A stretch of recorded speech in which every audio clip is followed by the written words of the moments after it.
আজকে নিয়ে চলে এসেছি করলা ভাজি। করলা হচ্ছে অনেক একটা উপকারী সবজি। এর মধ্যে অনেক রকমের গুণগত মান রয়েছে, যেমন যাদের ব্লাড সুগার হাই রয়েছে তাদের জন্য অনেক একটা উপকারী সবজি। এই সবজি আপনারা অনেক রকমভাবেই খেতে পারেন। আর যাদের লিভারের অনেক রকম সমস্যা বা শরীরের ওজন অনেকটাই বেশি, তাদের জন্য অনেকটাই উপকারিতা এই সবজির মধ্যে রয়েছে। হাই বন্ধুরা, আজকে নিয়ে চলে এসেছি করলা। এই করলা ভাজির ভিডিওটা লাস্ট পর্যন্ত দেখবেন। তো চলো কীভাবে বানিয়েছি দেখে নেওয়া যাক। তো চলো শুরু করে দিই। আমি এখানে নিয়েছি একটা বড় সাইজের করলা। তো দেখুন আমি কেটে নিয়েছি। তো চলো এবার আমি ধীরে ধীরে করে তাকে কুচি কুচি করে কেটে নিই। আপনারা এখানে অনেক রকম করেই কাটতে পারবেন।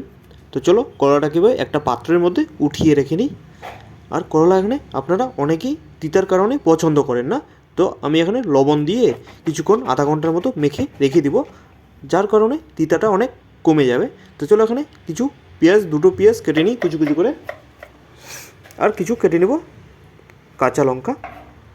এবার কড়াটাকে আমি সুন্দর করে ধুয়ে নিয়ে জলটা ঝরিয়ে কিছুক্ষণের জন্য রেখে দিব। এইবার কড়াইয়ে তেল দিয়ে দিব।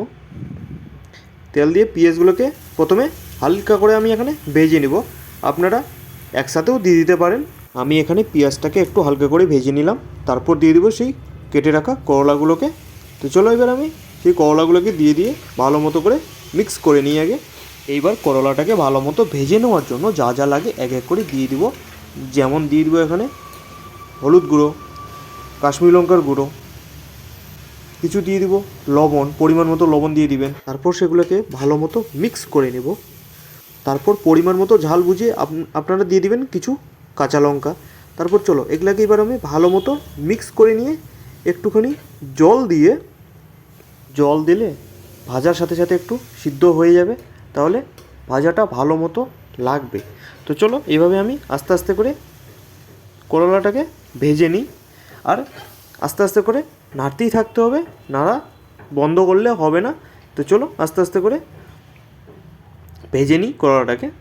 এই করলা অনেক উপকারিতা একটা সবজি। আপনারা অবশ্যই, যাদের প্রবলেম আছে তারা তো খাবেনই, আর যাদের প্রবলেম নাই তারাও খেতে পারেন। এটা একটা খুব উপকারিতা একটা সবজি। তো চলো এক এক করে আমি ভাজা হয়ে গেছে, আমি এবার এক এক করে উঠিয়ে নিব। তো আপনারা এটা রুটি দিয়েও খেতে পারেন এবং ডাল ভাতের সাথে খুব ভালো লাগে খেতে। তো আপনারা আপনাদের ইচ্ছা মতো করে খেতে পারেন। আপনারা যেইভাবেই খান না কেন এর মধ্যে অনেক উপকার রয়েছে। তো চলো এরকম ভিডিও দেখার জন্য আমার এই চ্যানেলটাকে সাবস্ক্রাইব করে পাশে থাকবেন এবং ভিডিওটাকে লাইক করবেন, শেয়ার করবেন এবং কমেন্ট করে জানাবেন আপনাদের কার কার করলা খেতে ভালো লাগে, কার কার লাগে না। তো চলো আজকের ভিডিও এই পর্যন্তই, দেখা হচ্ছে নেক্সট ভিডিওতে। ফুল ভিডিও দেখার জন্য অনেক অনেক ধন্যবাদ আপনাদের।